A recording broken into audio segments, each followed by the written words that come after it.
welcome to the Africa Study Group. Welcome, good morning to the people in Canada, and good afternoon to our friends in Africa. My name is Marcia Burdett. I am a member of the Secretariat of the Africa Study Group, and we're a nonprofit, nonpartisan group based in Ottawa, the capital of Canada. And we are wishing today to thank the CIC, which is the Canadian International Council, for offering and letting us use their Zoom license today for this event. And we also want to thank the ASG members who are tuned in. Thank those of you who have already sent your financial support for this coming year. The focus of the Africa Study Group is on Africa and African issues. And we want to encourage as well closer relations between Canada and the 54 citizens of the 54 African countries. Well, we are today's topic, which is combating gender violence. Now, gender-based violence is a worldwide phenomenon, and in many parts of the world, there are campaigns against rape culture in particular. In June of this year, governors of 36 Nigerian states declared a state of emergency following a spate of gender violence against women, sexual violence against women. There are civil society organizations in Africa and in the diaspora that have taken up the challenge against rape culture. The speakers at today's ASG event voiced their thoughts in this important dialogue on our cultural attitudes towards sex and power relations. Now, I've been aware of the fact that it's a very sensitive topic. So one of the things I would like to make available to anyone who might be interested in a helpline for a discussion afterward. And there are several different organizations, and I'm only going to be able to give you the Canadian-based ones.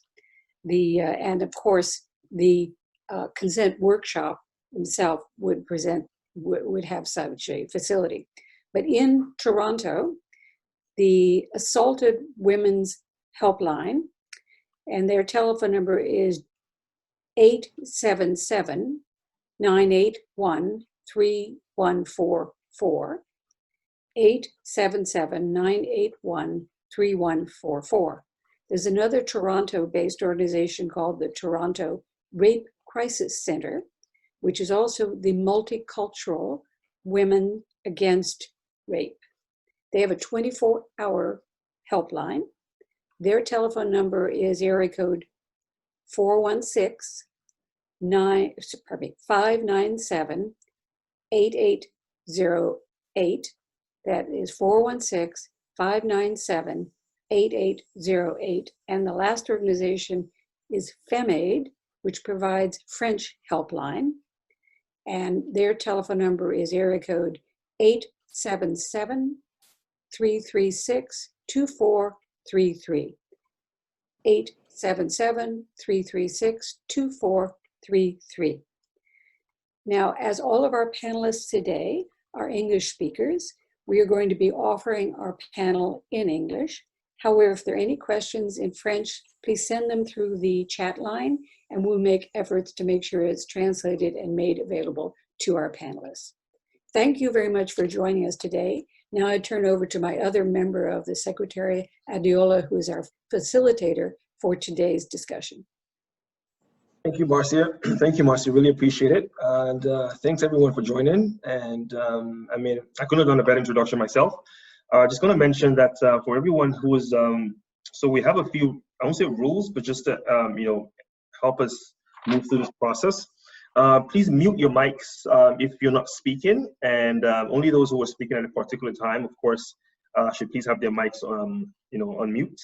And you can raise your hands if you have any questions, especially the panelists, if you have any questions or any contributions to make to the engagement, for sure. To add some context to our conversation today, in the last few months, as the coronavirus has spread across the world, African countries have registered a surge in cases of domestic violence and sexual violence, which has provoked public outrage. So in May, South Sudanese activists protested the gang rape of an 8-year-old girl by 3 men while holding her mother at gunpoint in the capital, Juba. There was an online campaign, South Sudanese Survivor, which prompted women to share their harrowing experiences to break the silence on sexual abuse and rape culture in their communities, both in the country and in the diaspora. As Marcia also mentioned, in early June, Nigerians started the We Are Tired campaign after 2 young women, Vera Uwela Omoshua, a 22-year-old microbiology student, and an 18-year-old Barakat Bello, were raped and killed 5 days apart. Following the online campaign and nationwide protests by women rights activists, all 36 Nigerian governors agreed to declare a state of emergency over gender-based violence against women and children. In late June, campaigners in Sierra Leone protested the rape and killing of a 5-year-old girl, Khadija Sako. In July, Liberian human rights activists called on President George Weah to announce policy responses to the alarming increase in rape. In Machako County in Kenya, 3,964 girls became pregnant in a 5-month window between February to June as children stayed at home due to the COVID-19 closures. Similar grim trends have been registered in neighboring Uganda, and most of these cases are a result of statutory rape. The majority of cases of sexual violence are perpetuated by people known to the children, proof that home is hardly a safe place. These are no normal times for the safety of women and girls, especially and vulnerable populations, especially across Africa and the diaspora. And today we're joined by 4 panel speakers who are part of a global effort to combat gender-based violence. So we have Cheryl Issa, who is a program coordinator for the consent workshop. And we have Omolara Oriye, who is a lawyer and human rights activist. We have Karen Stone, who is an international humanitarian law coordinator at the Canadian Red Cross. And our other panelist who's not here at the moment and may be joining us is Oluwaseun Oshowobi, who is the founder of the Stand to End Rape Initiative in Lagos, Nigeria. So to start with, I'll throw my first question at Cheryl. So Cheryl, you being a member of the consent workshop, to start with, we'll have each panelist give us 10 minutes introduction into what they do, the experiences they've had, and any other information they believe we should know before we get into the question session. So we'll start with Karen, and we'll move to Cheryl, and then Omolara. So thank you. Thank you so much. Could I ask the host to allow me to share my screen? I just have a few slides.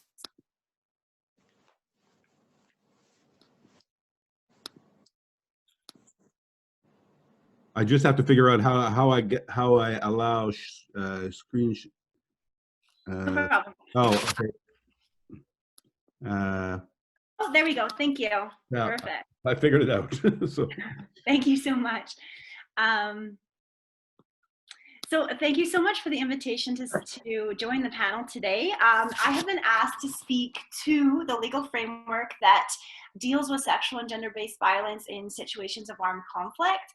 And I'm also going to briefly speak to the Canadian Red Cross prevention and protection work and mention some of our programs that we're carrying out currently alongside partner Red Cross and Red Crescent societies.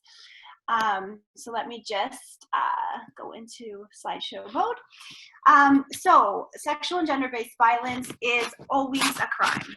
But when you have a situation of armed conflict, so when a war is going on, rape and other forms of sexual violence are specifically prohibited under international humanitarian law, or shortened we say IHL.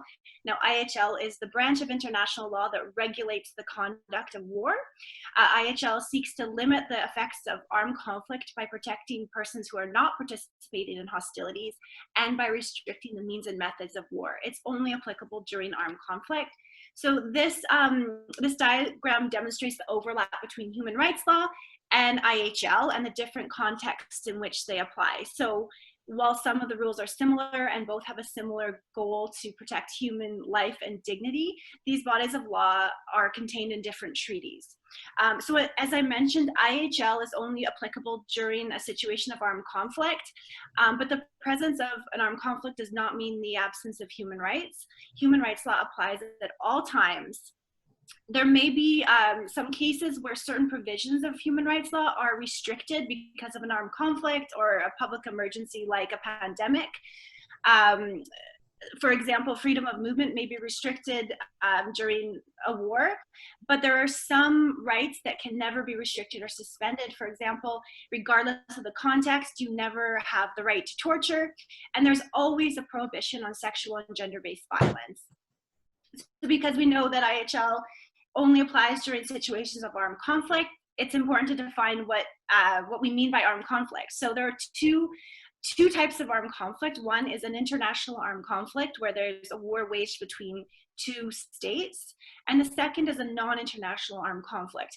And this is a war that's waged between a state and a non-state armed group, or between two or more armed groups. There are other situations that can involve violence but don't amount to an armed conflict under the law. So things like internal tensions, disturbances, protests, things like this, they may happen before or after an armed conflict. But if they don't meet that definition of what is an armed conflict, then you would not have the application of IHL. But of course, you'd have human rights, because human rights apply at all times. So historically, sexual and gender-based violence has sometimes been referred to as an inevitable part of war. This does not have to be the case. There are legal mechanisms in place to prevent it, and many humanitarians, human rights activists, and civil society groups are working to address it both in and out of conflict settings. But even though sexual violence is prohibited, it happens. We know it happens. It happens all over the world, in every country, in every context, in every society. It is important to note that existing inequalities, including gender-based inequalities, can be and are often reinforced during times of war. So in other words, if societies do not treat men and women equally during times of peace, armed conflict will inevitably impact men and women in an unequal manner, including differences in the ways in which women and men suffer violence during war. So what does the law say about sexual and gender-based violence during armed conflict? Well, the 1949 Geneva Conventions and their additional protocols of 1977, the main source of IHL, have provisions that address sexual and gender-based violence, first through non-discrimination provisions. In addition, there are special protections provided recognizing specific needs of certain populations. So for example, there are special protections for women prisoners of war, such as the provision of separate detention quarters for female detainees. And under IHL, rape and other forms of sexual violence are prohibited in both international and non-international armed conflicts. So in international armed conflicts, through the 4th Geneva Convention, as well as additional Protocol 1, and in non-international armed conflicts through Common Article 3 to the Geneva Conventions and additional Protocol 2. Now, in the 1990s, two situations of conflict in Bosnia and in Rwanda drew the world's attention to the rampant sexual violence that occurs during war, and international criminal law began to feature issues of sexual violence more prominently. So the International Criminal Tribunal for the former Yugoslavia and the International Tribunal for Rwanda both recognized rape and other types of sexual violence as war crimes or crimes against humanity, and genocidal in nature in some cases.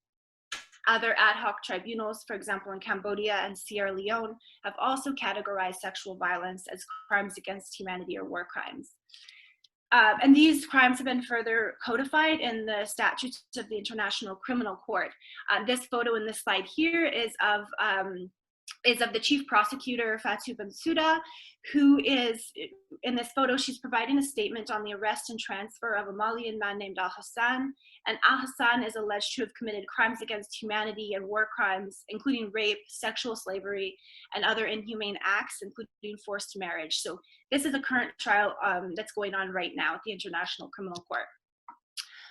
One strategy of the international community is the development of legal instruments, including soft law, to better protect vulnerable populations, including women. So this is done through standards, guidelines, resolutions. For example, a series of Security Council resolutions have been adopted to protect women and children during armed conflict. One to note is Resolution 1325, which really underscores the importance of including women as active participants in post-conflict peacebuilding. Now, this is a photo, this slide is the photo of Angelina Niajim Nyajima Simon Gial, who is the founder of an NGO called Hope Restoration in South Sudan. And here she is providing a statement to the UN Security Council, it was last year, calling attention to the situation of sexual violence in her country, but also calling on the need to involve women in all aspects of peace and security. There's a lot more work that needs to be done, and there's a long way to go, but this problem is becoming more and more understood, and humanitarian actors, including the Red Cross and Red Crescent movement, are working to prevent these crimes and respond to the needs of victims and survivors. So the Canadian Red Cross, for example, works to prevent sexual violence during armed conflict and other emergencies by mainstreaming protection, gender equality, social inclusion, and accountability in its international operations. And this is always done in cooperation with the host national society. The Red Cross, Red Crescent movement as a whole has also demonstrated its commitment to preventing and responding sexual and gender-based violence, first through an adoption of a really important resolution in 2015, which has led to increased understanding and response of the issue. So this resolution applies to all governments and all national societies of the Red Cross, Red Crescent, including those in African countries. The International Committee of the Red Cross, or the ICRC, also works to protect the lives and dignity of victims of armed conflict.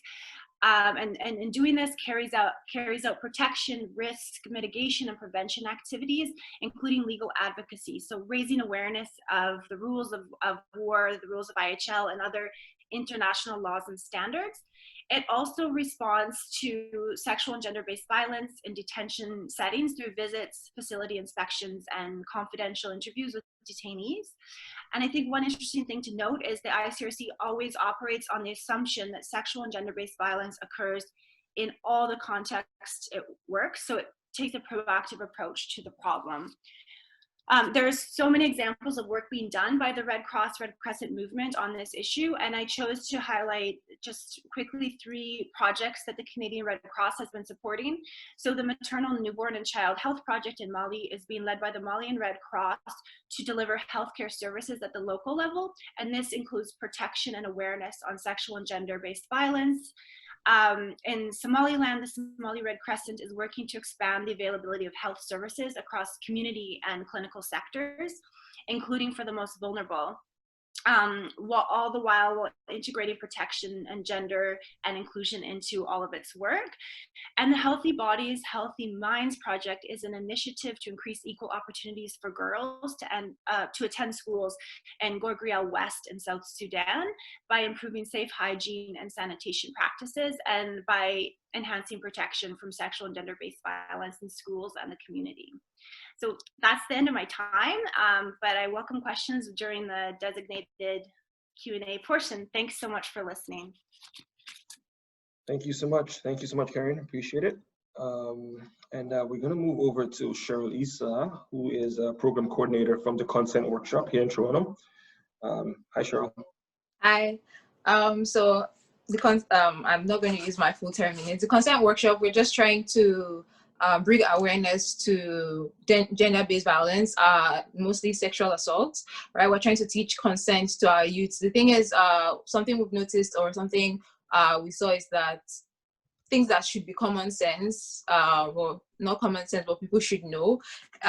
You find when you have discussions with people around you, people, your mates, people older, people younger, you find out that they do not know these things, like a simple, or when she says no, don't ask her again, or don't beg for it, or little things like that. It's just like, oh, just a little bit, or just a tip. There was just so much like asking people around us. We started with questionnaires, all those little things, asking people, like going around and trying to find out what it is that's making everything or making these cases high.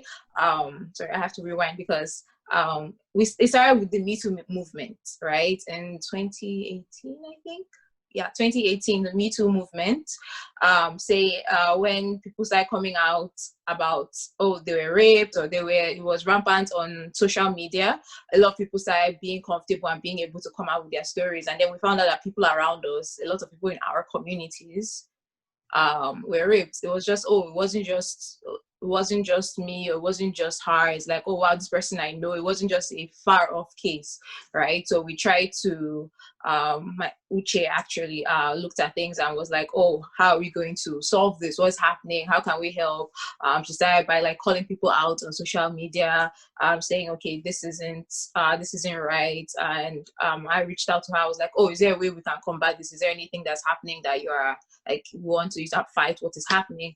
And that's how the consent workshop actually started, from like, okay, let's educate people. So we're more of an education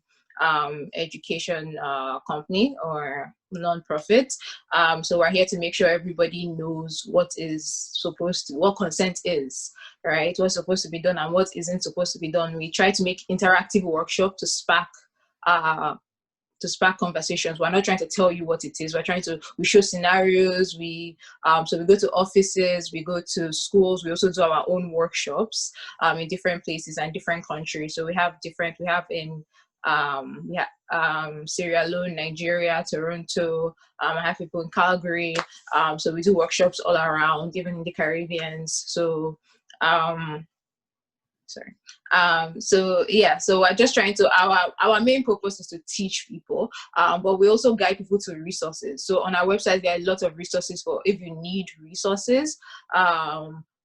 People come to us with like, oh, what happened to them? We kind of guide them with where they're supposed to go. Some people need, in some places where, let's say, things like abortion is legal, all those things, we kind of guide people how to what they can do and how to go and own their body. So things like that is some of these services we do provide. We point them to the right resources for whatever it is that they need after what has happened to them, or whatever is happening to them. If people are like, all the people that are like being beaten and stuff that need to leave their homes, we kind of guide them and we collaborate with a lot of other non-profits in order to be able to help people that come to us, because a lot of people come to us with their stories or messages or email us and say, this is happening to me. So we have like resources on our website, but we also try to directly connect them with the right resources they need. We also have a legal team that we've kind of used to try and work with people who need to follow up with cases and things like that. So to pursue their perpetrator is the word I'm looking for. So so basically that's what we do at the consent workshop. I think I've answered the question. What we do, and what was your question? What we do, and that's... Well, what you do, any other information that we should have before we begin this engagement, just set the tone, so that way we can get full closure in the conversation. Well, most of all our resources or anything you need to know will really be on our website, which is www.theconsentworkshop.com, which I think everybody should check out. It has a lot of resources, scenarios, like things to make you think and things like that. So I think check out the Consent Workshop website. That's it. Well, thank you, Cheryl. Appreciate it. Thank you. So now we have Omolara next. Omolara is a lawyer and a human rights activist who is currently in South Africa, right? Doing her master's. And so Omolara, over to you. Thank you. Hello, everyone. So like you said, my name is Lara, and I'm a human rights lawyer. I have been for about 7 years now. So talking about what I do, it's interesting because I wouldn't particularly be sharing my experiences within organizations, even though it would form a part of what I'm going to talk about. So my first experience with women's rights work was in a small organization in Lagos called Women Empowerment and Legal Aid. And just what I did was just litigation for women who couldn't afford lawyers. So that was basically what I did for a few years. And then I have since that time worked with the Initiative for Equal Rights, which is an LGBT-led organization in Nigeria. We've done a lot of work around sexual violence of women, but also in my personal capacity, I've been able to provide strategic guidance for NGOs in Nigeria, such as Stand to End Rape Initiative and the Nigerian Feminist Forum. So many times when you see like an issue ongoing, some of us are behind the scenes deciding what goes, what happens, you know, what strategy to use, how to address this issue. There's actually quite a large group of women who do work like that in Nigeria. So that's basically what I've done so far. My work with the LGBT community in Nigeria, however, was actually like a focal point of my work on sexual violence, in the sense that, oops, sorry about that. I don't know why my earring is choosing this time to act out. So yeah, and some of the work that we've done is to address rape.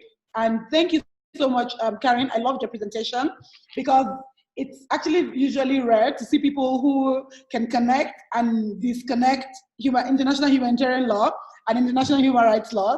That was so much fun. I was just like nodding, like confirmation bias. You know, and so most of the work we did was with queer men and women, you know, who have been raped, maybe dispossessed of their houses, you know, just going through all sorts of violence. But it was very easy to notice that the weapon of society against queer women was usually sexual violence, right? So where a guy would get in trouble for whatever reason, a woman will be violently raped. Sometimes the families of these women organize this rape because they want to change their sexuality and make them, you know, heterosexual and all of that. And so that was like a part of my work that really expanded on sexual violence. And yeah, right now I'm in Pretoria. I'm doing a master's in human rights and democratization in Africa. It's basically the coming together of everything I love and understand, and it's amazing. And so, yeah, that's basically a brief background of myself and my work in, you know, the women's rights space and sexual violence space. So what I do mostly is, even though when I'm back in Nigeria, I usually do both response work, and that's grassroots advocacy, but I also do like policy work, like, you know, reviewing bills that are on the floor of the House, providing strategic directions to NGOs that are working on the ground, and, you know, just work around that. Also, one of the things that I do is that I run 2 small organizations. I don't like to call them organizations because they're actually initiatives, right? So one of them is Advocacy Education Initiative. It's a small outfit where I teach human rights education. So I teach human rights advocacy education to lawyers, to conscious citizens, to everyone who really cares, actually. One of the projects that we are working on is going to begin next year. We're going to be testing, you know, we're going to be working on the proof of concept next year. We're trying to do rural education initiative. So we're going to go to rural areas and teach gender dynamics and teach what human rights means, advocacy, you know, basically the whole package. The other thing that I do is that I run a small collective of female lawyers, female/feminist lawyers in Nigeria, who are able to respond to issues like this. So the dream basically is to have a database where issues on sexual violence do not just have to, you know, resort to public funding or just like whoever is going to listen. We are able to draw resources, both financial and human, from a collective of lawyers that are able to address issues across the country. Right now, we have a register of about 75 female lawyers in Nigeria. Even though we haven't started operations, we are like registering and, you know, just basically creating a collective.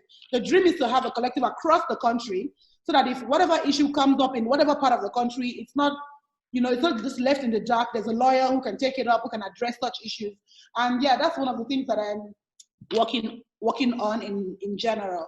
Yeah, if you don't find me in those 2 areas, you will find me basically protesting. That's like what I do. I'm always protesting, one-man protest, group protest. I'm just like, I don't like injustice and I don't like condone it. So I really enjoy protesting also. I don't know. That's just basically like a background about myself. If you want to know more about me, you can like send me a DM on Twitter or just a private message here as well. I don't mind. I will be able to like tell you more about my work. Right now, my primary assignment is to pass this HRDA, to pass this human rights course that I'm doing. As a Nigerian, I owe myself and the entire country a distinction. So, all right, so that's basically everything. Thank you so much, Della. Well, that's beautiful. It's amazing. So thank you, Omolara. And just to mention, I remember I had met Omolara in Ghana, I think a year and a half ago, and with a couple of friends at the Charlotte Wote event. And one of the things she had, off the bat, just went up with me was just about gender inequality in Nigeria, the problems we're going through, and it was just I'm here to relax and have a good time. And this lady just met for the first time talking about gender-based violence and trying to educate me. So she definitely is about what she speaks. She lives that, and that's very interesting. So I'll start with Omolara. My first question. Let's just plug in.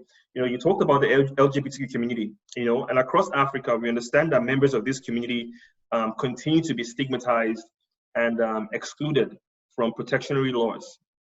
As compared to Canada here, where if you're in the LGBT community, you're safer. So what gaps need to be addressed to provide a more inclusive environment for this community, especially on issues of gender-based violence? Omolara. Sorry, every time I mute myself, I forget that I've muted myself and then I just start speaking.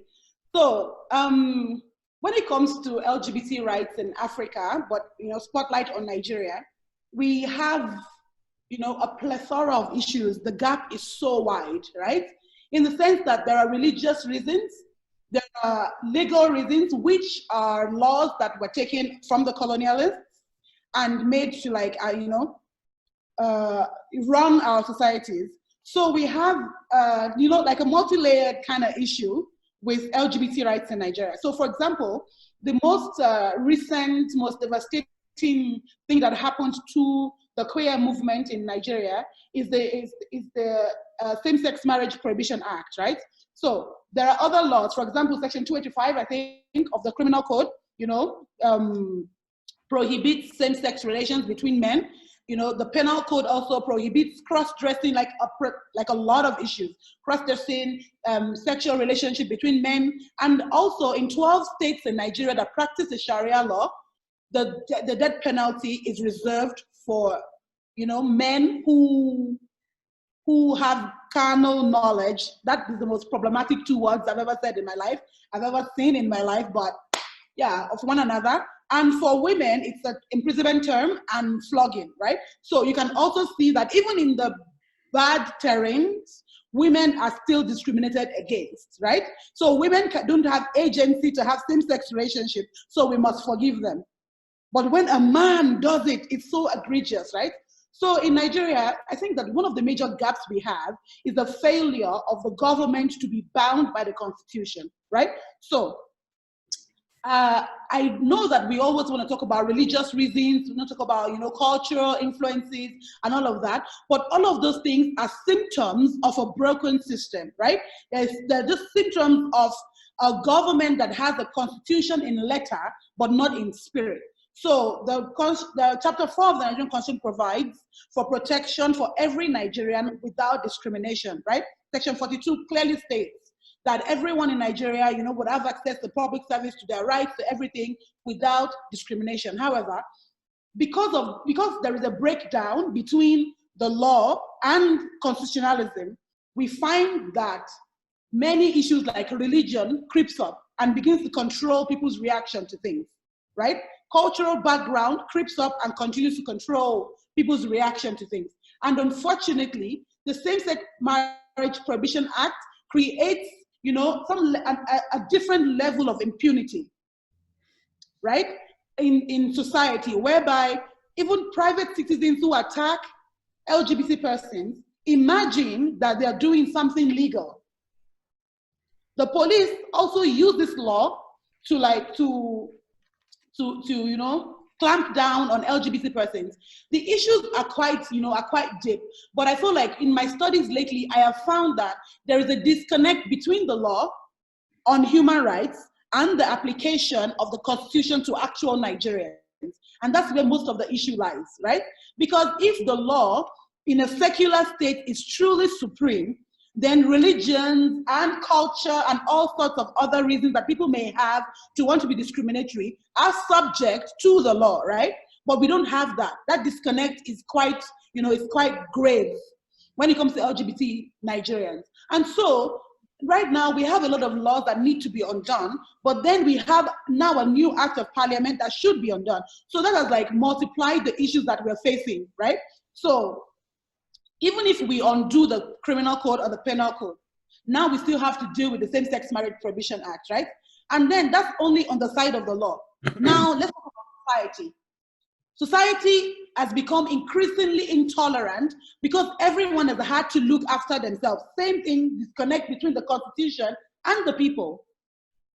So, you know, now in society, intolerance has actually gone up, because back in the day, before I started working on LGBT rights matters in Nigeria, I almost had never heard, you know, of a person who was brutally just murdered in their homes. Actually, what changed the tide for me was that in 2015, I was just on Twitter and I saw that some man had been murdered by his neighbors, you know, and I was like, no, that's not cool. I'm gonna do LGBT rights work. And I was like, you know, and over the years, we've been able to create, you know, alternative narratives, because also the work is not just on the side of the law. We can discuss the law from now till like 10 p.m. tonight, but the social behavior of people within the community also needs to be addressed, right? So that's another major gap that we're experiencing. There is high levels of intolerance for things that are different, for people that are different. And unfortunately in Nigeria, it doesn't just stop with sexual orientation or gender identity, right?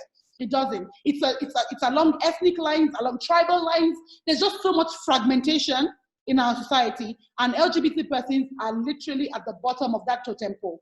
So when we look at, like, you know, the impunity enabled by the government, we look at religiosity in our country, because, you know, everyone is super religious, but somehow we are also so like, it's such an interesting situation. And then we look at the cultural, like remnants of like a culture of intolerance that does not accept other people.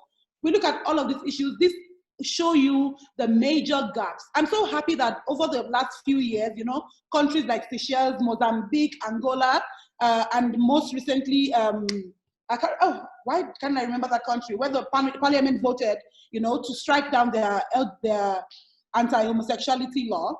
And, you know, it's not a wave yet, it's a ripple, but it's moving across Africa. And we are crossing our fingers and working hard to make sure that it gets to Nigeria. Thank you. Awesome. Well, thank you. And I actually had a couple of questions from that conversation already, but I'm just gonna box them and wait a little bit.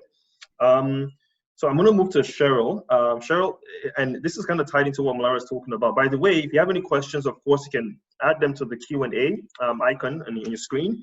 And when we're done with you know, this conversation with the panel, we'll definitely address your questions. I've seen a couple already coming in. So Cheryl, this is for you. You know, so I know you mentioned social media being, you know, a tool, you know, by which your organization uses to assist, you know, women or victims. I don't know. First of all, is it right to say victims? We're talking about this. You know, is it derogatory or is it an appropriate term to use?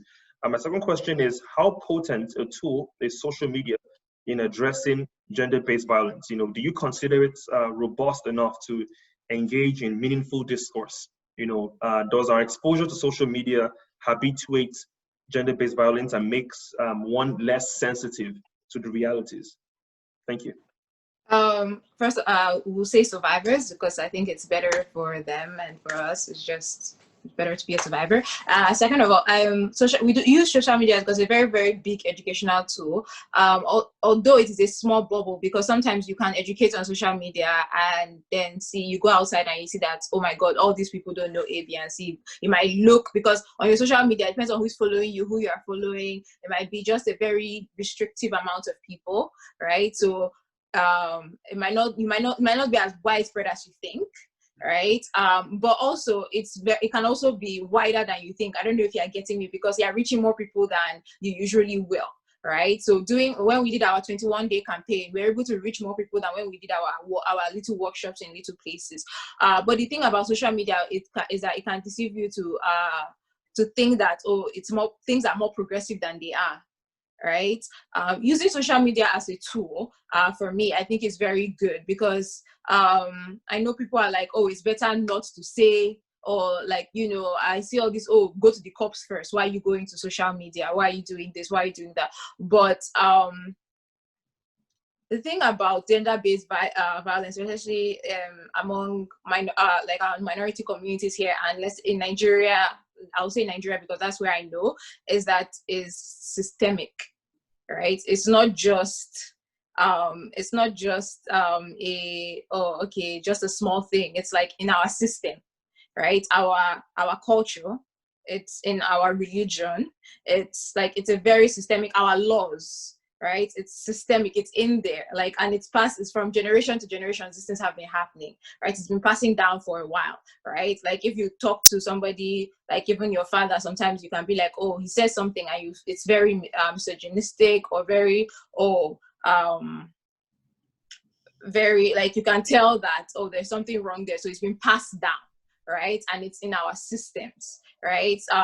Lara was saying, like a lot of laws that have been made, it's like it's putting down women, or even like the one she said of women can be forgiven for LGBTQ, and men is like, oh no, that you know better, right? So women are already seen as lesser in general, or head of house, head of this, or women this, or you're the neck, all those plenty things, right? So I digress. Using social media, for me, I think it's quite effective because you're reaching as many people as possible. Like it's a very big outreach using social media. Using social media, you get to see a lot of different opinions, right? People come out and say things, right? So you are seeing different views of things. It's like, because people who go to your workshops or come to our workshops, we see that, oh, they want to learn, but people on social media, sometimes it just passes through that TL and it's like, oh, they're ready to fight you on this, or, oh, why would you say this? Or why would you get, sorry. So I have a question right there, just right there, if you want to just sort of add to it. So now, based on what you said about social media it's just this fluid transition of conversations, right? Do you think there's a conversation to be had about the efficiency in calling out, perpetrators of violence on social media? Because, do they need institutions for rehabilitation? And if they do, putting them on social media, does that cause more damage? Does that, what would you say is the dynamic being created by having that conversation on social media without professionals handling it? It would be beautiful if we had professionals handling it, and there was a system for them to be able to enter, rehabilitate them so that it doesn't affect this, it doesn't do that, she's okay. But the thing is, it is not there, right? And it's not going to be there for a very long time, right? And sometimes, like for me, I feel like calling them out on social media has been a bit more effective. Like that's been effective actually, right? Because people, when you call them out on social media, they kind of, at least, again, they become argumentative. Sometimes it's like, oh, how did this happen? I did not. But sometimes when they come out with their own side of the story too. You can see all the loopholes and all the things that they did that is actually rape or sexual assault that they didn't think was sexual. Like to them, it's okay, right? So I feel like it's bringing up more discussions, right? And people are more aware of it. So it's not just, oh, we're seeing more and more people, and you are seeing that it's the person beside you. It can be your brother tomorrow or your cousin, right? So like doing, like, I know it's like, oh, I hear, oh, it will destroy this, or it will destroy his life, or it will, I like that people are coming out and saying it, because it's showing that, like, or it's showing, like, it's creating awareness is what I would say, right? So we're more aware of cases, right? And it's not, so you can see that, okay, this is happening, and people are less likely to do it now. Like a lot of people is like, oh, I will not touch you now, or they ask more. It's like, oh, let me ask you, are you okay with this before you go and tweet this one tomorrow that I did this one? Like, I hate all those statements. Oh, before, like, oh, I'm not touching anybody again, I'm not doing this. Oh, me, I'll just go.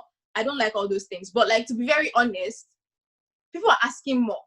People are like, oh, is this okay with you? Because like they're afraid that tomorrow it will spoil, right? So it's like, oh, before you go and spoil my career, or you go and do or you go and shame me on Twitter, right? It can be that's a very annoying thing to hear. I hate when people say that, like, just ask or do better or something. But like, I'm saying that even if it's the reason is you don't want to be ashamed, or you don't want people to know, oh, what people say, it's making people behave better, I would say. right? It's because, oh, this person, they brought this person out next week, tomorrow can be your turn. So instead, now I'm like, okay, let me ask for permission, let me seek consent. And more and more people are like, oh, I saw this one, it was called out. Even somebody was on my team, like I got an email one time, somebody on my team, they called them out, and it's like, oh, can we, like, he didn't understand, or he didn't think he did anything wrong. Like, a lot of us here don't understand. So people are like reaching out to us more for education. So people are trying to see, okay, so if she said no the first time, and the second time, and the third time, but eventually by the 18th time I asked her, she said yes that night, right? But she said yes. That's coercion. A lot of people just think, oh, because I finally got that yes, we are okay, right? But through social media, I know that a lot of people have learned from this and been like, oh, okay, like, because you say the situation online, it sparks a lot of discussion, right? So I will totally love, like, there to be a whole, like, professionals coming together, rehabilitating these people, taking them through this thing, how you can help the girl, how you can help the guy, so that, but the thing is, it doesn't work like that right now. And right now, calling it out on social media is making people more aware that these things are actually happening. Because before it's like, it's not this one. Like, it's from social media, somebody knew that, oh, his friend, this happened to his friend, or something like that. And it's like, oh, so this actually happens because I hear it, but I don't see it. Or like, you start knowing that people close to you, like, a lot of every guy is like, oh no, I've never done A and B and C. But you look around you in a room, you just talk, and all the girls understand what you're saying. Like, oh yes, this has happened to me. Like, a room full of girls, and like, sometimes everybody's like, oh my God, I understand. Oh my God, this has happened. Oh, that, like, it might not be rape, but little like sexual misconduct, assault, all those things. It's like everybody has experienced something. But yeah, a group of guys, and it's like, no, I don't do this, or I don't do that. So like, I feel like when they call it out on social media, it makes people talk more. It brings more awareness, right? So for me, that is good for now, right? So I feel like, yes, they should put it out on social media, because that's bringing more change than it has before, from being quiet. And thank you. So it's amazing, because I definitely agree with you. Even being with my female friends, when I ask a couple of questions, sometimes I get educated. There's certain things that we have normalized, not just as guys, not just as, Africans, but as people in general, communities, just normalize some behaviors. And it takes someone else, who has experienced it before, to say, hey, what you're doing is inappropriate, or what you're doing, isn't as cool as you think it is, and check yourself. And so now, but also, and this is for Karen, a question for you. We hear a lot of times sexual violence, gender-based violence, and everyone thinks it's only, women who are survivors. Yes, we have some men who are also part of this experience. In your legal profession, are there blind spots that we have failed to consider so far when we're talking about gender-based violence? How broad a scope is it? What does it include? What should it include that is not included right now?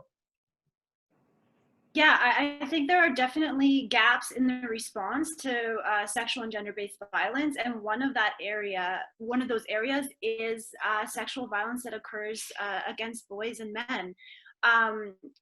In terms of scope, that's a really hard question to answer in any sense. It's really hard to determine the actual numbers when you're talking about these types of crimes for both women and men, because these crimes are universally underreported. People do not report, and especially what I've found in some of my work is that in most contexts, men are more reluctant often to report sexual violence than women, and sometimes and in some cases they might not even believe that they could have experienced sexual violence. They don't see it as an act of sexual violence in itself, but it is very widespread. There has been some research studies done on incidents of sexual violence against men, and in some situations, particularly armed conflict, emergencies, population movements, there's been found to be really high numbers of men that had either directly experienced sexual violence or at least witnessed it firsthand. And there has been some studies about child sexual exploitation that shows that boys in some cases experience rates of sexual violence on par almost with girls. You have cases, or you have situations of detention where men experience sexual violence frequently in many countries around the world. So I think in some cases there are gaps in the law, and I'm not a lawyer myself, so I think probably Lara could speak better to the law, but I think there are some legal gaps just even in definitions of what is rape. But I think there's even more gaps in the response. So the implementation of the laws, the needs of survivors, and yeah, I think there's gaps in our society, just even recognizing that it's a problem. And I think part of that comes with, as Laura was saying, a culture of intolerance, because a lot of times when men are sexually exploited, they're reluctant to report because of the stigmatization of the LGBTQ community. These are many problems that have to be addressed in order to get survivors of sexual exploitation of both genders the resources that they need. Awesome. And so just to kind of add to that, another question for you, Karen, is, we're talking about legal gaps in definitions. It's hard to interpret certain laws. It's kind of myopic. It's all over the place. But more and more, there's a push for women to be at the forefront of policy changes, and solution strategies to addressing gender-based violence. Do you see it as an absolute necessity that this drive must be led by women, or can it be a collaborative leadership, of women and men? I think a lot of the work that we're seeing be done now, it is, excuse me, is led by women. Sorry, I just had.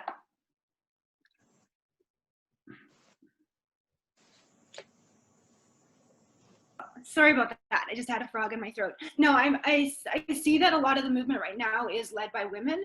I think it's absolutely essential that women and men are in collaboration. Like, I think there's some really interesting work being done right now involving men in issues of consent, as Cheryl was speaking to. Like, we need men to be part of the process, whether that's in leadership roles, or just as a collaboration. But there's men's groups out there that are engaging on this issue. They're engaged in advocacy, speaking up, calling on other men to pay attention and recognize the law. So I do see it's absolutely essential that men and women are involved in this fight. Thank you. Omolara, and this is for you, please. So in Nigeria, the Minister of Women Affairs, Ms. Pauline Talin, revealed that there have been about 3,600 rape cases recorded nationwide during the pandemic lockdown alone.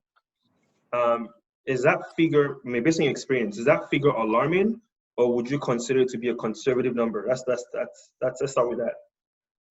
Wow. Okay. I don't know. I feel like, personally, I don't find it alarming, because we all know that women are not safe, right?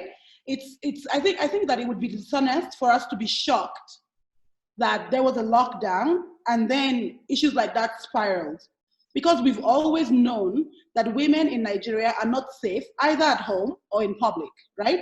So when the numbers were released, I wasn't surprised, because I actually think I kind of was a little optimistic, because I'm thankful that people are reporting. Yes. Because such numbers show you that there is an increase in reporting of sexual violence, right? So I thought it was a modest number, and I was also happy that, it shows like a higher level of reports are coming in from persons who have violated and who have gone through all sorts of things. So quickly, I wanted to touch on what Cheryl was saying earlier about the use of social media. I wanted to point out that where the law has failed people, right? Let's look at the prosecution of rape. It's a long process, especially in Nigeria. You cannot trust the police. You cannot trust anyone in the process. The victims are re-traumatized several times before a judgment is passed. I think that social media is not the appropriate quarters for restitution on rape issues. But I think that it's some sort of social restorative justice is needed. Women are not going to keep quiet forever, you know. We're going to use all sorts of methods. And the idea that people extol the law as though the law is not cumbersome is quite shocking. The law is cumbersome. You need a lawyer, you need money, you need all these things to get a case through to the end. If you get an opportunity to shame your abuser on social media, please do that. That's all I wanted to add. Awesome. Okay, great. And so this is for you, Cheryl. I'm trying to tie this in. You know, what are some prominent? Is Cheryl still here? I really just went off. Oh, perfect. Yes, sir. I was trying to unmute and I put up the video. Okay, thank you. So what are some prominent forms of gender-based violence that you have come across, especially working with the consent workshop here in the diaspora? You know, so because you mentioned that you know, this initiative was started with the advent of the Me Too movement, and lots of girls were coming forward, you know, talking about them being raped or being harassed and things like that.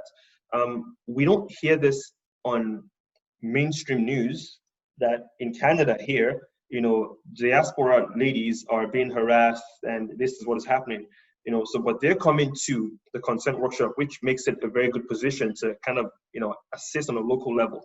But what are some prominent forms that you get reports on often, and how do you guys, you know, should I say, address that? Do you connect with the police, or is it something you solve in-house? First of all, I'll try to say how we try to address that before I ramble on the topics. We try to, again, connect with the police when we can. Again, not everybody wants to go to the police. As Lara said, even here, it's a cumbersome method or cumbersome way of doing it. Like, it's very tedious. Like, you have to say your statement how many times. Like, we connect them with like legal aids, and like we work with different like groups on helping people even get like maybe if there's sometimes money or a place to stay, or it depends on how severe what happened to you. So we have like different legal aids we work with here that we can connect you to, that you can maybe, even if it's a civil case, or like the government can help you in a way for like sexual trauma. There are different like ways that the government of Canada actually helps besides like going to court, right? So at least that's a method we use. We have legal aids that we work with. We also try to connect them, like, again, somebody to talk to, or like psychologist, or we have like what we're trying to do more of is get psychologists during workshops, but we do have psychologists we refer them to in case they need to talk, at least maybe even if it's once 1 hour or things like that, just to be able to talk about their feelings, give them like numbers to call. We try to give them like resources, or like make sure, okay, everybody, like, they're okay, right? Talk to them, calm them down, because again, staying your story over and over again. So if like you need help, or you need somebody to be with you or go with you, those are things we kind of like, if you reach out to us, like sometimes some people want to tell that story but tell it anonymously, can put it on our blog, our website, on Twitter, like, so that you can be able to come out and say your story, or you want people to know who it was, but you yourself, you don't want to be there. So sometimes we just help people tell their stories. Sometimes, but if anyway there is a way we can find help, we work with various like legal aids, psychologists, different people that can help these people. So we talk to you, and depending on your needs, we try to place you somewhere, right? So we help with resources. We personally do not like cancel you or things like that. We can try to help you and calm you down, but we always point you to the right resource, right? So we work with a lot of various non-profits that help in general gender-based violence. So we try to see what it is you need and point you towards it. So that's one part of the question. And second part of the question is, here in Canada, there are like various types. There's outright, I've seen like outright rape, right? Just like forcing yourself on somebody. A lot of like drinks, like drugging their drinks in clubs or bars or things like that. Maybe like we have like all these parties people throw, a lot of people like being drugged there. More people than you think are being drugged in parties. And among maybe your people, a big one I really see is coercion. right? So, and I don't know, coercion, begging, like coercion is like, oh, saying they try to get the yes. It's something even from like the first time somebody has told you no. Sometimes it gets up to, oh, I told him no 17 times or something, or I removed his hand, or like, you know, he doesn't even allow you to say anything, different things. Like coercion is the highest form or the most I've seen that have been reported. A lot of people, like, I don't think a lot of people try to rationalize it as, you know, I'm not doing anything wrong, right? Or, you know, she didn't say no, or she eventually said yes, or like, oh, she said no how many times, but oh, she was wet, so oh, you know, this isn't, or you know, he got hard eventually, right? So it's like, oh, he said no how many times, but it's hard. So if you're hard, you know, you wanted it, or if you are, so a lot of coercion is a very, very big part of what I see here. It's the begging, a lot of begging, or even not just begging, or like manipulation. Manipulation is a way people do it. It's like, oh, but you know, last week I bought you this, or I did this for you. How can you tell me no? Kind of thing. It's like, you know, manipulation and coercion are two big ways I see that people are like doing. Like, but the thing is, I don't know why, but a lot of people try to rationalize. That's why a lot of times when people come out and say their story, a lot of people are like, oh, but that's not rape. Oh, but because a lot of them have rationalized that, oh, it's okay. Oh, after I took her to CN Tower and I spent $400, and you think that I'm going to go home and I won't touch you, or like things like that. So it's like, oh, I spent so much money on her, or I bought her this, I took her on a shopping spree. I need my my compensation, right? Or like, oh, you know, we're hanging out together, we're friends, we're this. It's just, and also I've seen some amount of recordings, like people recording people without consent. It actually is assault too. That's something people, they'll be like sending, like you're taking videos and sending it to your friends or your people as you are doing it, or without the girl's knowledge, is something I've seen too. So yes, but the manipulation and coercion, those are like, because somehow, somewhere, somebody, they have rationalized that they are not doing anything wrong. Before I actually want to go back to something Karim was saying about men being like, I just want to add to that, saying that a lot of us, at least I know, like me as a Nigerian, I've seen, we rationalize for men, we rationalize violence against men a lot of times, like saying, I've seen somebody, I'll say, oh, you're in a group of people, and it's like, oh yeah, I lost my virginity at 7. Oh, was my house girl. Yeah, like I was like, for them it's like a sense of pride. It's like, oh, sometimes it affects them in ways they don't understand, but they don't, I don't know if they've not come to terms with it, or like, because they're doing things and you're like, oh, maybe that's why, or maybe, but like around us it's like, oh yeah, when I was 10 I slept with my aunt. Like, boys are losing their virginities like as kids, like little kids, and it's supposed to be okay. Like, or like maybe you see, oh, somebody reported that, oh, this hot teacher slept with them, and it's like, why did he report? Look at this woman. Like, if a girl, like, you come, even fathers buying their sons lap dances at the age of 12, you see it, right? Like here back home, you'll be seeing them doing, oh, you bring a girl to come and sleep with your son, and you know, I'm making you a man, things like that, right? It's normalized. Things like that are normalized. It's like, oh, it's okay. Imagine you buying a, like me, maybe if I have a daughter now, she's 10 years old, and I buy her a lap dance from a man. Everybody will come and arrest me and take me to child services. But you see people, celebrities, like, oh yeah, I took my 10-year-old son to the strip club, or oh, I bought him a dance, you know, girls came and I paid, and all those, you know, spraying money, or oh, he's gay. Oh, my son has started cross-dressing, or he's gay. Let me pay for a prostitute to come and sleep with him, so I will turn him, right? Things like that. It's like, I don't know if it's a cultural thing. It's also a religion. I don't know what, like, it's just, we've seen it as it's okay. right? So we're not helping guys. Like now it's like, oh, this person that reported, you become a joke. But like even when boys or men are saying their stories of things that happened to them before, it becomes a joke. It's like, oh yeah, this, like people are joking about it on Twitter. They're trying not to like take it serious. And it's mostly the men. Like men, like when a girl comes out with their story, like, oh, men are raped too when women talk. But when men come with their stories, men are also there joking about it, like, ha ha ha ha ha, this happened.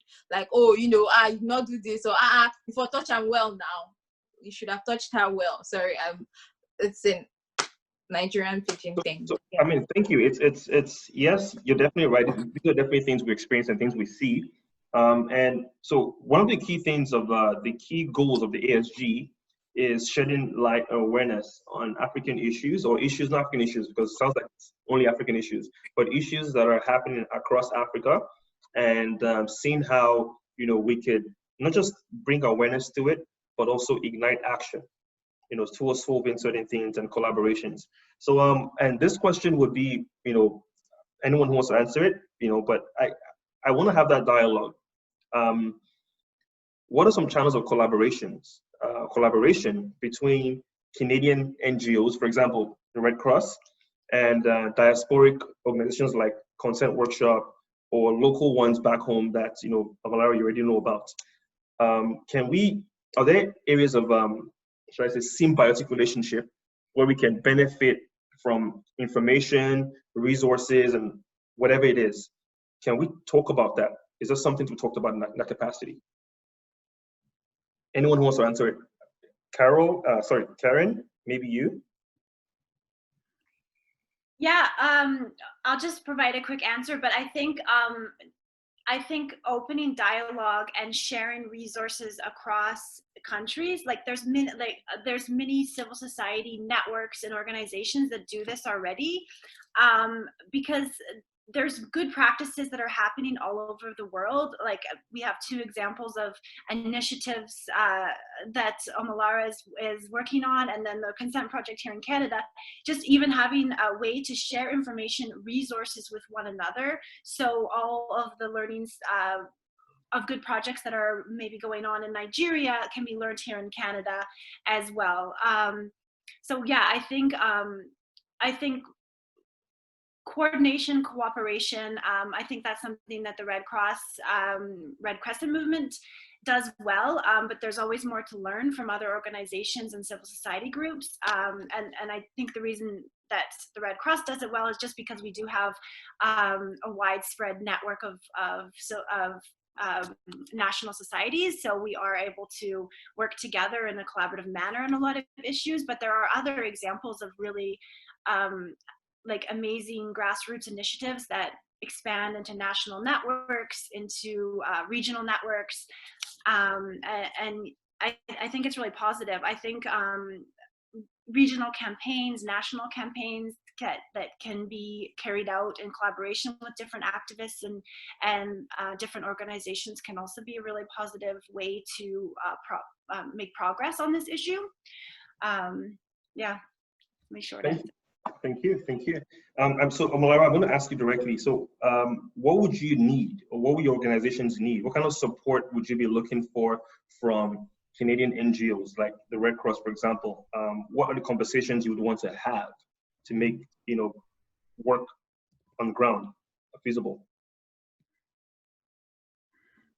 Yeah, this question makes me actually think about Ayosha Wobi. I really wish she was here, because she runs one of the, you know, organizations in Nigeria that provide response on sexual violence, and they do a lot of grassroots work. I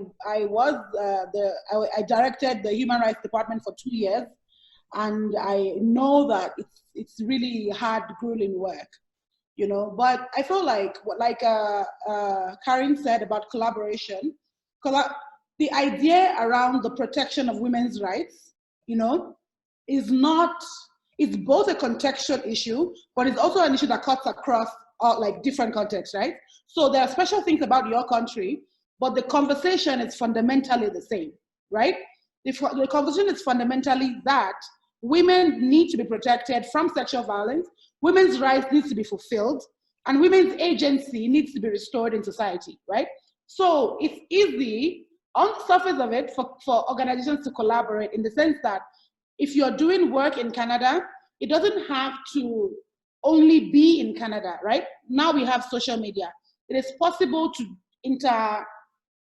coordinate, like, online campaigns from different parts of the continent, different parts of the world. It's possible to coordinate, conversations such as this, right? And so I really think that people just actually doubling down to work together to begin to see that sexual violence is not in the purview of a particular country, right? It's interesting that many countries in the global north only speak about African countries when they are making bad examples, right? But there are good things happening in our countries as well that you can learn from. There are good things in your country. For example, the government's response to sexual violence is something that I'm so interested to see in Canada, right? The Canadian government makes governance look like, I know you have your complaints, guys, but it's not the same thing. It's not the same thing, right? So maybe, a creation of like government infrastructure to aid the process of reporting, of getting some sort of justice. Recently I started teaching. I actually tested this on a class last week. I was talking to a group of like 40 young women last week about sexual violence and what justice might look like, right? There is a need to begin to interrogate what justice looks like in the context of sexual violence, right? In countries like, for example, Nigeria, where the criminal justice system is really, really faulty, we must begin to imagine what justice looks like for us, right? And I always ask a question. When a rapist is sent to jail, what does that do directly for the victim, right? So there are all of these questions that we need to ask. And in like countries that have it a bit figured out, we are able to, talk about these things. We're able to create things like guidelines, for addressing sexual violence, probably on an international level. So there are so many opportunities that we can pursue to work together to, to end the issue, that the scourge of sexual violence in our respective continents and countries. Thank you, appreciate it, thank you. Would you want to add to that, Cheryl? Because we're about to wrap up the Q&A, but I do have one question for you, Cheryl. So if you want to add to that, or just for my question? I think Omolara said most of what I was going to say anyways. It's more of collaboration and just, getting things done. So I think you should go to your question, because I was just going to... And so real quick, I know you mentioned, and Omolara actually alluded to this as well, the environment we grew up in as Africans, by the way, I'm Nigerian as well. The environment we grew up in, kind of normalizes certain behaviors. We see our parents, fathers. So I learned during this process of getting information for this panel, the different forms of gender-based violence. There's actually economic gender-based violence, whereby you withhold money from the woman, or withhold a chance for her to make an income, to work, to cater for herself and her needs. You want to be the sole provider. Now, how do we drive this conversation home to our parents and our elderly communities? Is there a different approach required from how we engage with the youth of today? Honestly, we're still figuring that out, if I'm being honest with you, because talking to youths, it's easier. Like even me, when I'm trying to talk to my parents about things, or talking to everybody's like, it's something, I don't know if you've heard, teaching an old dog, it's harder to teach an old dog, or you can't teach an old dog new tricks, right? Although you can, because honestly, I've kind of taught my father new things, so I know that you can teach an old dog new tricks. But it's a harder process. I think that's why we mostly focus on the youths. But the thing is, if they are willing to learn and listen,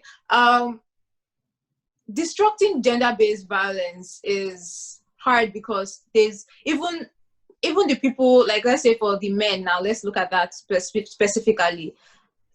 When even the people who are good guys benefit from the system, right? So, oh yeah, if she did not go for this person, she should have come to me, I'm a good guy, or this, like, even like, oh, I'm trying to look for a very good example, but like even the people who are not, like they benefit from patriarchy, they benefit from these systems. Like it's like, oh, I don't do this, I don't do that, but like the fear of rape is like, oh, if you do this, or if you go out at night, they'll rape you, so you better stay inside the house. If like it's things that like they are benefiting anyways. I don't think I'm giving the best examples because right now it's not entering my head, but like the fact that they are benefiting, even the older generation, like the thing is that they've benefited for so long and they are benefiting, it's harder to teach them, right? Like it's all about educating and like putting it, like talking to them the way you're trying to talk to the youth, like talking to our older generations again and again and again. But again, it's their willingness to listen, their willingness to learn, which is like, oh, I already know this. Oh, when I'm trying to talk to like my, maybe like, older people are older than me sometimes, like the older generation, I'm trying to be like, oh no, this is happening, but this is like, it's supposed to be like that. Oh, men always do that. Like there's like, what are you saying? Oh, forgive this. Like it's something that they've learned for the longest time and they've seen it happen like that for the longest time. Like now it's like, oh, okay, it's fine. Like the people who learned a different way, that it's not everybody that took it like that. I'm not saying that our generations are the people that started change, because things have been changing from time. But like teaching the older generations that do not know better, it's going to be hard because they have had years of benefiting from this system. They've had years of being like, or even people that don't benefit. I saw the other day on the news, a pastor raped a woman's daughter. 2 of her children are pregnant for a pastor, and she was trying to beat the police for taking him away. It's like in her head, it's like, oh, this is our pastor. Whatever he did, God has ordained him to do. My children are like, it's, how can you go to that woman and be like, no, this is like, it's hard. You have to sit her down, teach her, tell her this. But like, I honestly can't tell you exactly. Like, hopefully we'll come up with a strategy or better ways to talk to these people, because we also need them for things to move forward. They too must understand, right? For now, I think we're focusing on the youth because at least we're the future of tomorrow. So if we can teach our children and teach ourselves, that's good, right? And as many, if you can talk to your parents, me as I've learned, I'll talk to my mother. You've learned, you talk to your father, you talk to your mother. Everybody like that is just trying to like talk to the older people in your vicinity, people your aunties, your uncles, your mother's friends, your friends that are in the older generation. It's awesome. Well, thank you. That's actually, so it's we're having some questions come in. Lara, sorry, you have something to say? Yeah, actually, just real quick. I was going to make an example of the just concluded debates on the floor of the National Assembly in Nigeria about marital rape, for example, right? You have legislators at that level of governance, asserting and claiming that marital rape is not real, that the only kind of carnal knowledge of, look, I think I chose the wrong career. I have the carnal knowledge so much, but I cringe every time I say it. The only kind of carnal knowledge that is illegal is that is perpetrated without the consent of the woman by somebody who is not a husband. So the entire country had an opportunity to amend the Criminal Code Act, but failed to take that opportunity because there are ideas that are ingrained in people's minds and they will not let go of them, right? So even when people become lawmakers in a country as populous and powerful as Nigeria, they continue to spread their bias, and their bias continues to become law. And we all know that the process of changing law is very long and cumbersome, right? And that means that we're going to live with those laws for the next 20 to 50 years. Yeah. Right? So it's actually an issue that we have. And unfortunately, I've done hundreds of trainings in Nigeria and in other countries, but I have found out that with older folk, the idea of using their kind of existing knowledge and expanding it on in an incremental using an incremental approach kind of works better, right? It kind of helps. But I understand that organizations like Consent Workshop, it's focusing on the youth, and I totally agree with that, because at the end of the day, we don't want to raise another generation of persons who are intolerant, who are biased, and who will continue to roll their bias and intolerance into the legal culture of a country, right? So I just wanted to say that. Thank you. So now we're first of all, so thank you everyone, the panelists. I mean, I think it was a great conversation. I got a lot of notes and lots of knowledge from that. Now we're going to the Q&A session with our audience, just to ask certain questions. There are a few questions already dropped in, but just to clarify, if you have any further questions, please drop them into the Q&A icon you see on your screen, and allows me kind of sieve through them easily. I have one here from Daniel DeLuey, and it's a question for Malara. And just by the way, please, so this questions, if you can be very, concise with your answers, so we can actually go through a couple of them, that'd be great. So Malara, what forms of protest, resistance, or social action have been the most effective in advocating for LGBTQI+ rights? And are transnational or local strategies more effective in your experience? And it's from Daniel DeLuey. Thank you. Okay, so I'm going to jump in quickly. There's something I teach in my advocacy workshops, right? I call it the octopus model. I'm going to get a better name for it, I promise. It's basically that there are 8 advocacy, tools that you must isolate and use at the same time, right? There is a need to address these systemic issues from all angles, right? So at every time, you must isolate 8. I know 8 looks like a lot, but if you're from Nigeria, you know how deep the problem is. So you should be feeling lucky that I did make it 16. Now, you need 8 advocacy tools, and that's what we used at my former job. So I was Director of Human Rights and Advocacy at the Initiative for Equal Rights in Lagos, Nigeria. And one of the things that we did while I was there was to institute a challenge against the Same-Sex Marriage Prohibition Act in the Federal High Court. At the same time, we're producing TV series that people can watch and learn more about the lives of LGBTQ persons. At the same time, we're producing knowledge materials on YouTube, on the website, on different, At the same time, we're doing some sort of PR work to normalize LGBT conversations in social media. We're doing social media campaigns. So basically, what we did in those years was to not only have the policy conversations, but also have a conversation with the people for whom these policies have been made. And on the second part of the question, are transnational or local strategies more effective? I have to say that both have been effective so far, because most of the funding comes from international organizations, and most of the work is done in Nigeria. On the flip side of that is that collaboration with other governments or other NGOs across the world, or international organizations across the world, has afforded us a bigger, a bigger conversation, a slate for conversation. For example, some progress was made in 2014 when the African Commission, passed Resolution 275, a resolution that seeks to literally protect LGBT persons from violence in Africa. Most of that work was done by Nigerian activists, but they didn't do it alone. They worked with activists from South Africa, they worked with activists from Venezuela, activists from America and other countries. So unfortunately, I do not encourage marching for LGBTQ persons in Nigeria, because right now, the country is volatile and the human life do not really mean much at the moment.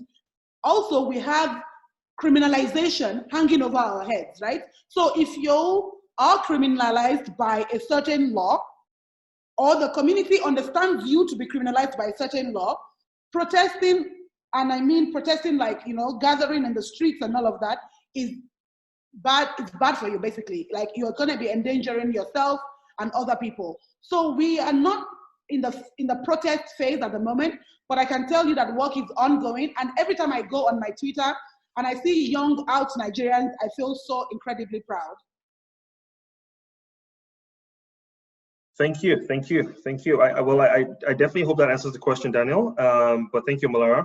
I have another question from Prisa Kamungi. It says, and I think this is going to be for Cheryl, but anyone can answer this depending on how comfortable you are. How do you address incest, which is a form of sexual violence, especially against children, that has increased in the context of COVID-19?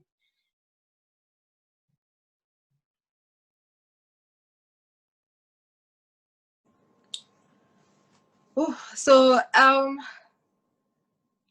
honestly, we're still trying to figure that out. Again, what we're trying to do is educate, right? We're trying to bring this to the to officials, right? To bring it to the law, bring it to the government, make them see that this is happening, right? So creating awareness that, oh, like, especially during this lockdown, like fathers are raping their daughters, like things like what is happening, right? So the thing is, in Nigeria, it's not easy to, like, we can't just on our own dismantle things, right? We're just, all we're trying to do, all we can do right now is bring awareness, right? Try to take it to legal departments, like we're trying to take it to the government, right? So at least I know the consent workshops there and other groups were able to like fight for the sex offender registry, right? So now we're also trying to fight, like see how we can like fight against child protective services and get things where you can look for ways to protect children, right? How you can remove them from homes. So that's something we're fighting for right now, is child protective services, because yes, that is very rampant at the moment. Like a lot of, like, especially during this lockdown, a lot of people are being raped by their uncles and fathers, and because they're stuck in the house with them, and that is what they have available apparently, and that's, they don't know the difference, which of course we do know they know. But yeah, so right now all we can do is push and create awareness and try to talk to as many government officials as we can, trying to get connections, we have people, at least in Nigeria, people on ground that are moving. Like, you know, we have some of our program coordinators there too that are trying to like go to schools, do everything and educate we're educating children, right? So we educate children and make sure so they know that being touched in certain areas is wrong, right? So they should make other people aware that this is happening to them. But even when people are aware of it, like some parents or mothers are aware this is happening to the daughters, and it's hard. Like, again, it's something that some people who have grown up with, that, oh, this happens, right? So getting rid of that is harder than we think. I don't know if Lara has something on the legal end to say. Okay, so just to add, so we're over our time, so we have to be really quick, really quick. But yeah, Lara, please. All right. So what I wanted to say is that in the course of my work as doing like response to sexual violence in Nigeria, incest is the most difficult thing to address, right? Because the people involved are minors who don't have agency, right? So there are several people making the decisions about the issue, right? So one of the major things that you must do, and addressing incest is also capital intensive, because you need a safe house. You need to convince the parent of that child to take the child out of the situation. One of the most disheartening cases I've ever worked on was in 2016, when a father was raping 2 children, right?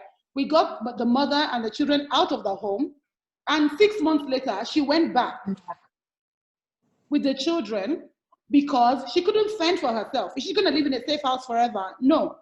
So addressing incest, unfortunately, does not stand alone. It goes to the root of gender inequality. Until women can fend for themselves properly, until women can earn living wages, until women are able to have agency in public without being questioned, until women are able to have equity, standing on the same level as men in society, we will not be able to address incest. Unfortunately, I don't like to talk about women's rights in relation to like external things, because people tend to push the agenda that we need to protect women and give women rights because of our extensions. But unfortunately, in this situation, if you do not empower women properly and make sure that women's rights are fully protected, we are going to be unable to address incest, because it's very simple. Women lack socioeconomic rights. Women are poorer than men. Women have lesser opportunities than men. Women are at the bottom of the totem pole. Until you put them back up there, we are unable to address incest. Because in many cases, the father does the raping, the mother has to do the protection, but she doesn't have the tools to do the protection, right? So that's basically the issue with incest. Thank you. That's wow. That's yeah. I mean, there's nothing I can add to that. It's cause for reflection. I think so. We are at the end of our session. There's one more question, which of course. Okay, and this is for Omolara. Like, once again, I guess people are throwing questions at you. But for the sake of engagement, I just want to. I'll send this to you. I think your private chat. You can answer that. It's about northern Nigeria and religious and political conflict. So is there anything we would want to have for closing statements? By the way, Deborah has shared with us on the link an event for those who are interested in conversations. I'm trying to open it here. It is Men Engage. And I believe they have an event coming up. So it's about engaging men in issues of gender-based violence and educating men as well, because we have a role to play in, we are the ones who perpetrate this violence the most. So we have a role to play in learning about it. So it's right there on the chat if you are interested. So any closing statements by each of our panelists, we're gonna have 1 minute for each panelist, just closing statement, and also your contact information if you want people to contact you, maybe your Twitter, your Instagram, you just say it out there. And yeah, but that's everything from our end. On behalf of the ASG, I want to say a big thank you for participating. I want to say a big thank you for those who attended. And these are no normal times for men, for women, and for vulnerable communities. So we have to do whatever we can as a community to protect ourselves and protect people who depend on us. So thank you. Over to you, panelists. And Marcia, actually. So start with Karen, then we'll go to Molara, then we'll go with Cheryl, then Marcia will end it. All right, thank you so much for inviting me to be on this panel today. I learned a lot. It was really great to be here. Just as a closing statement, I just want to say that I'm so pleased to see all the great work that's being done on this issue. I think from my perspective, I just want to underscore the importance of protection measures for people that are vulnerable to sexual abuse and exploitation. There needs to be accountability, so we need to have strong legal frameworks in place. We need to have reporting mechanisms in place. And then we need to have psychosocial care for survivors of sexual and gender-based violence. And I think these are 3 important things that we need to consider when we're talking about this issue. If anyone wants to contact me, I'm going to put my email into the chat rather than say it out, but I'm also on Twitter at Karen Stone. Thank you.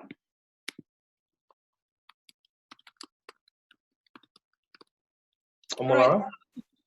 Yes, thank you so much for inviting me to this conversation. I think the only thing I'm going to say is that everyone who is listening to us today, everyone who's going to go back to their lives, must remember that there is an urgent need for women's liberation. There is an urgent need for women to attain the same level of privileges and rights available in society. Unfortunately, I have to say that this is tied to so many things, but just as a standalone, women's dignity is important because look, when human rights are observed and respected, things like sexual violence do not occur. It is a breakdown of law and order, a breakdown in society that has made this a major thing, especially in peacetime. I also want to remind everyone that even in conflict time, women's bodies are not battlefields. Right? You cannot just start up a war and then settle your scores with women. We are not objects. So I'm going to leave it there before I get yeah, if you want to contact me, I'm going to put my email in the chat box as well. So you can send me an email. And then you can also find me on Twitter at @DLaraRay. And yeah, absolutely. Thank you so much, ASG, for inviting me. I loved this panel and I've learned so much. Thank you so much. I would like to say thank you. I actually did enjoy being on this panel. I actually learned a lot from both Karen and Lara, and even just discussing as a whole. One thing I would like to conclude with is if a culture, religion, or anything does not respect women, we should destroy it. That's it shouldn't be there, right? So right now we should all be educating ourselves, re-educating ourselves, so that we know we have a culture and a place and a society where we can all thrive. Because if we are not thriving, if everybody is not thriving, it won't work, right? So as Lara was saying, everything affects everything. The whole I know all those discussions that everybody think is tedious. Oh, who's washing plates, head of house? So I know that we've had it again and again and again, and it's tedious, but it all adds up to it. Everything adds up to this discussion, like in gender-based violence. Everything, it's economic, it's religious, it's political. So I think we should have these discussions again and again and again until we are all learning, right? I need everybody to learn and to talk about it more. So yes, thank you very much for having me to the ASG. I really love being here. Thank you. I'll just give 1 minute of wrap up. Thank you very much to our panelists and for the participants, for their questions and for being interested in this important topic. Remind people that the slideshow from the Canadian Red Cross. We will put it on our ASG website, so you can find it there. And we will also put the names and the telephone numbers of the helplines that I spoke of at the beginning. But as you can see, also participants have indicated they're connecting communication systems as well, if you want to talk directly to them. Thank you all very much for the session today. Thanks, everyone. Thank you. Bye-bye.